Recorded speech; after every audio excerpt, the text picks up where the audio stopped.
लगातार भारतीय जनता पार्टी की सरकार हिमाचल प्रदेश की राजधानी में अव्यवस्था का आलम बनाए हुए है। उसी तरह इनकी नगर निगम जो है भाजपा द्वारा संचालित पूरी तरह से फेल रही है पिछले पूरे 4 वर्षों के अंदर। और आज एक महत्वपूर्ण मुद्दा जिसके लिए हमने यहाँ पे आपको बुलाया है कि जो हिमाचल प्रदेश में जो नगर निगम के चुनाव हुए, अगर भारतीय जनता पार्टी चुनावों से भागना नहीं चाहती तो इस तरह के हथकंडे नहीं अपनाती और भारतीय जनता पार्टी के इशारों पे ही पूरा पुनर्सीमांकन की प्रक्रिया को पूरा किया गया। और जब हमारी पार्षद ने आवाज़ माननीय उच्च न्यायालय में उठाई तो उसमें पाया गया कि गलत तरीके से पुनर्सीमांकन किया गया है। एक बिल्डिंग को 2 वार्डों में विभाजित कर दिया जाए, एक परिवार के 2 सदस्यों को अलग अलग वार्डों में विभाजित कर दिया जाए।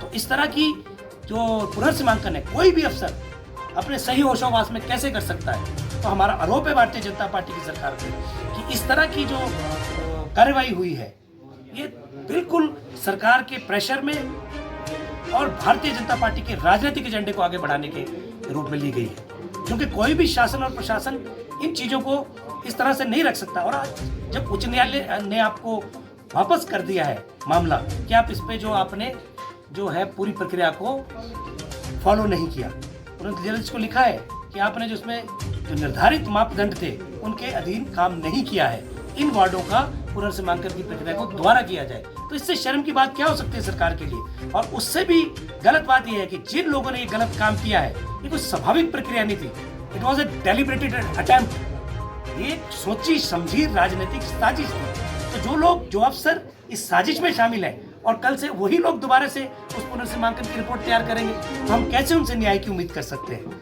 हमने ये बातों को रखा है आपके सामने। तो और उसी तरह से अगर यही लोग आज नहीं तो कल नगर निगम के चुनाव होंगे, भारतीय जनता पार्टी जो है कब तक इन चुनावों से भागेगी। एक संवैधानिक प्रक्रिया है और ये पूरी होगी। तो जब चुनाव होंगे नगर निगम के तभी ये अधिकारी, अगर यही अधिकारी उनको मॉनिटर करेंगे तो आप कैसे निष्पक्ष चुनाव की उम्मीद कर सकते हैं। हमने आग्रह किया सरकार से कि जिन लोगों ने, हाईकोर्ट ने जिसका संज्ञान लिया है, जिन लोगों ने गलत पुनर्सीमांकन किया है सत्ता के इशारों पर, उनको तुरंत इस प्रक्रिया से दूर किया जाए और आने वाले चुनाव निष्पक्ष हों, इसके लिए भी जो है निष्पक्ष अफसरों को लगाया जाए। ऐसे लोग जो इतने बड़े हथकंडे अपना रहे हैं अपने आकाओं को खुश करने के लिए, वो कभी भी निष्पक्ष चुनाव नहीं कर सकते। हमारा चुनाव जो है 5 वर्ष के लिए हम सत्ता सौंपते हैं किसी भी दल को, और इसलिए सौंपते हैं कि शहर का विकास हो।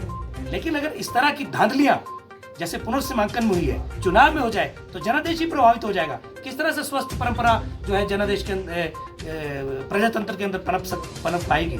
इसलिए बहुत जरूरी है कि इस तरह के लोगों को इस प्रक्रिया से दूर रखा जाए और निष्पक्ष तरीके से पुनर्सीमांकन दोबारा हो, जो कि हाईकोर्ट के आदेश है, और चुनाव भी निष्पक्ष हो। हमें उम्मीद है और हमें अब पूरा विश्वास है, क्योंकि जिस तरह से कार्य कर रहा है यहाँ का शासन, तो हमें नहीं लगता कि ये कोई निष्पक्ष काम करेंगे।